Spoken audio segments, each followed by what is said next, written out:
And hello again, and welcome to part 3 of my Ducati MHR recommission series of videos. And in this video I hope to be able to remove this fairing lower without scratching it, hence I've got lots of tape on various bits and bobs to hopefully prevent any scratches as I manoeuvre this fairing beneath the bike to get it out. Now I've left the front wheel on its paddock stand to give me a little bit more room down here, because this big thing has to drop down and then twist round and come out of the bottom of the bike. But at least this bike is the 81 Mark II version, because the original version of this bike, the Mark I, had a full fairing without a brake here, and that must have been absolutely a pain in the neck to try and remove the fairing. I imagine you'd have to take off the whole front end to do so. So anyway, the reason why I'm going to remove this fairing lower is to get at the engine, to give it a good clean and polish, to give it an oil change, and also to access the coils, which I know I've got a problem with. And so I'm now going to be very carefully, undo all these bolts and hopefully get this fairing off in one piece without any damage to the paintwork. And so now I've removed all the nuts and bolts which hold this fairing lower in place, apart from these three here, which are just in temporarily. They've all been unbolted but just hanging on there. And before I attempt to pull these out, I just want to support the fairing from below so it doesn't just suddenly drop and damage the paintwork. And so I'm just going to find a few boxes to support it underneath here. And so now, with the lower fairing supported by a cereal box and some shortbread biscuits, I can now attempt to remove these last three bolts, and hopefully the whole thing should gently come off. So let's see. Hopefully it will without any damage to the paintwork. There's the last one, Let's just get them out of the way. This last one's a bit of a struggle, but never mind. There we go, and I think that's the last one. So now, hopefully, the whole thing should just slide back a bit. Yeah, that's fine. Slide back a little bit, like that, away from the... Right, that's fine.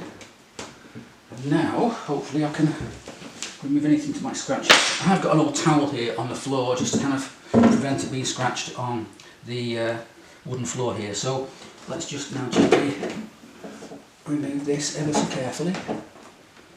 You really need two people for this, but it's only me, so let's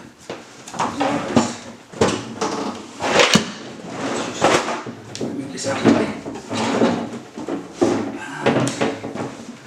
And I fear there's going to be a few spiders homeless by the time I finish this, because it is disgustingly filthy down here. I think there's quite a lot of muck down here, I can see. So now let's see if I've got enough room to manoeuvre this thing out of here. I don't know. Let's have a look. I'm trying to be so careful that I don't scratch the paintwork. I remember it being really difficult to do this when I did it last time. And I had more help and more space, but we'll keep on going. Is it coming? Is it coming? Yes, that's better. Okay. There it is. Go for that. Right then. Oh God, look at this. God knows what's down here. A few washers I must have lost along the way. Oops. Let's just move the camera and you can see how disgusting this is. Now I don't know if the camera can show you how disgustingly filthy this fairing inner is, but that's like 25 years of dust and muck and God knows what else. And I don't know if that sticky kind of substance at the base is a bit of oil or something far, far worse, who knows. So what I'll do now is I'll take that outside, leave it on the lawn and give it a good clean and dry it off before it comes back in the house. And so now, at last, we can see the Desmo bevel drive engine. Beautiful bit of kit. I do like these. I think this is probably my favourite engine of all time. And the only downside of a MHR is that it gets covered up by the fairing. But anyway, it's not too bad, but believe me, it is absolutely filthy. I mean, look at that. So there's dust everywhere, as you expect, having had it sitting here for 25 years. So I've got a bit of work to do getting this thing cleaned up and polished. But the main thing I want to do today is to remove these two coils here. As I remember, I think they just drop out. I think I undo a few bolts and the whole thing drops down. I think. But it's been 25 years since I last did this, so I could be wrong. And as you can see, the wiring's not too tidy. The sort of classic Italian spaghetti wiring. And that reputation is quite fairly earned because that wiring is precisely how it left the factory. So yeah, I need to sort of study this first. I'll check the manual, I'll take some photographs so I remember where all the wires go, and then hopefully we can drop it down and I can work out what to do with this Duff coil. And one more thing, I'm currently lying on the floor to show you the underside of the engine, and what I'm pointing at here is a lead seal that shows you that the cases haven't been apart yet. Now obviously somebody could come along, rebuild the engine and reapply this lead seal, but if you've got an old bevel head and it doesn't have this seal, it means the cases have been apart.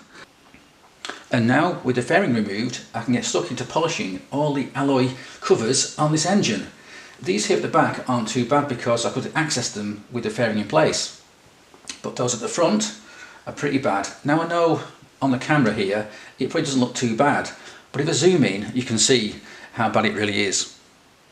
And so I've zoomed in on this carb top, and as you can see I've started this half and it's looking a lot better straight away, but on this side you can see the corrosion's pretty bad. Now that's not dust or dirt, that's actually a bit of corrosion in the alloy. So I've got to get stuck in with my Autosol metal polish and get that back to a decent finish. And that's the case actually with lots of parts on this engine. And so I'll be kept busy for quite a while getting this aluminium back to a decent finish. But in fact I won't do it in one go, there's far too much, and I'll probably do half an hour here and half an hour there until I'm happy with the engine overall. However, I can't yet polish the left-hand side cases of the engine because it's against this wall. So at some point I'm going to have to spin the bike round. Not sure how because there's not a lot of room to manoeuvre in here, but needs must. But I won't do that until I'm happy with this side. And that might take quite a while, so we'll come back when it's all finished. I also want to turn the bike round to let me access the drain plug and the filler cap to let me change the oil. And talking about oil is a real can of worms when it comes to old bevel heads. As in, what's the best oil to use, what's the best grade, should you use multigrade rather than monograde, should you use mineral, should you use synthetic, and so on. Now I've read an awful lot of contradictory information about this online on the various forums, and to be honest I think I'll just stick with the original monograde 50 weight oil that this engine was designed for, and luckily I've got some. So let's go and dig it out from my workshop. And here it is. Succoline Classic Lubricants. This is 50 weight oil, monograde, and as recommended for a bevel head. This tin's about 20 years old, but the contents are still new, so I think I'll be using this in the bike. And now here we are the next day, and I've got the inner fairing nice and clean at last.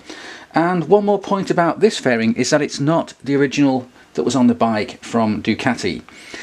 This is actually a copy made by Tony Brancato back in the day, and it's actually a lot better made than the original.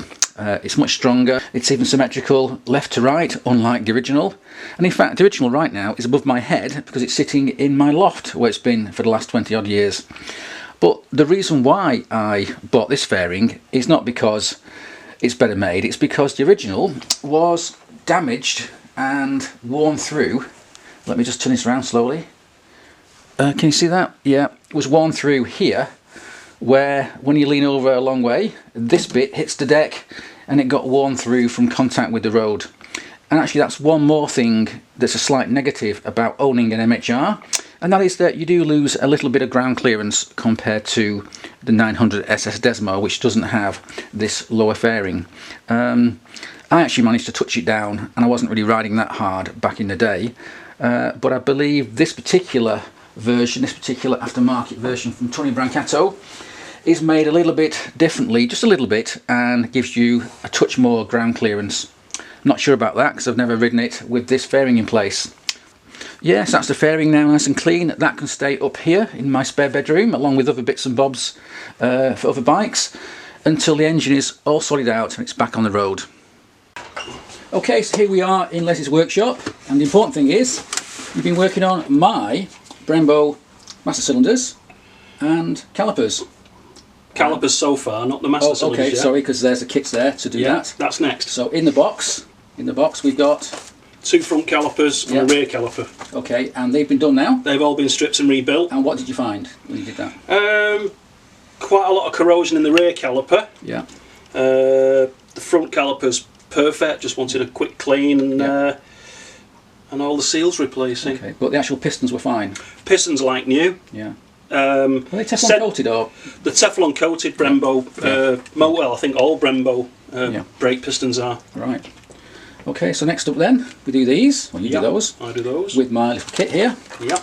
And then it can all go back on the bike. Correct. Fantastic. And now of course, time for tea. Time for tea. And now I'm back home again, and I'm about to fit the calipers back on the bike. But before I fit this one, Les told me something I didn't know that kind of solved a mystery about this particular caliper. Because as you can see, hopefully, the two sides are anodised completely differently. They're different colours. This one seems to have faded more than this one, so it's a bit odd because it's the only one like that. Anyway, it turns out that on the inside faces of each caliper side, there's a date stamp, and the stamp indicates the year of manufacture. And as expected, all the halves say 80 for 1980 because the bike's a 1981 bike, except for this side here, which is the most faded, and this one says it was made in 1978, which is clearly not original. And what we think's happened is the bike's taken a knock, or it's fallen over or whatever, had a little crash, and that damaged the outer of these two halves of the caliper.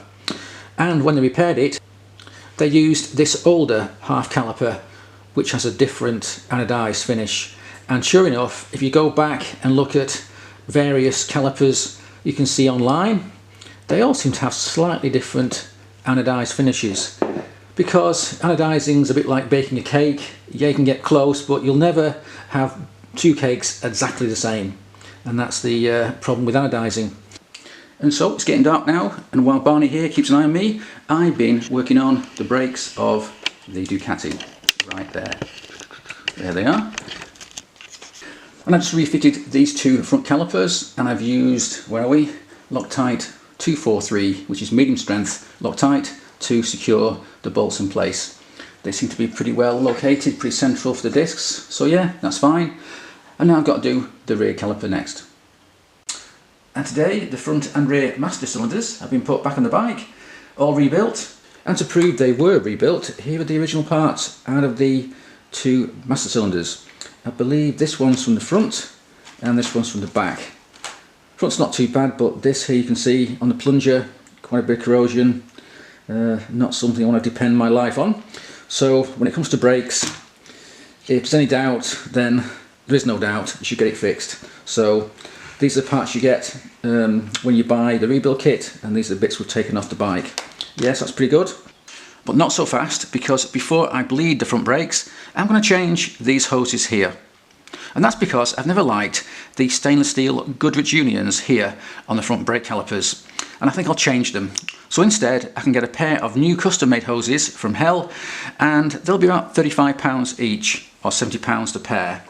So that won't happen just yet because I've spent my allowance for the month. But I'll get these changed before I bleed the brakes.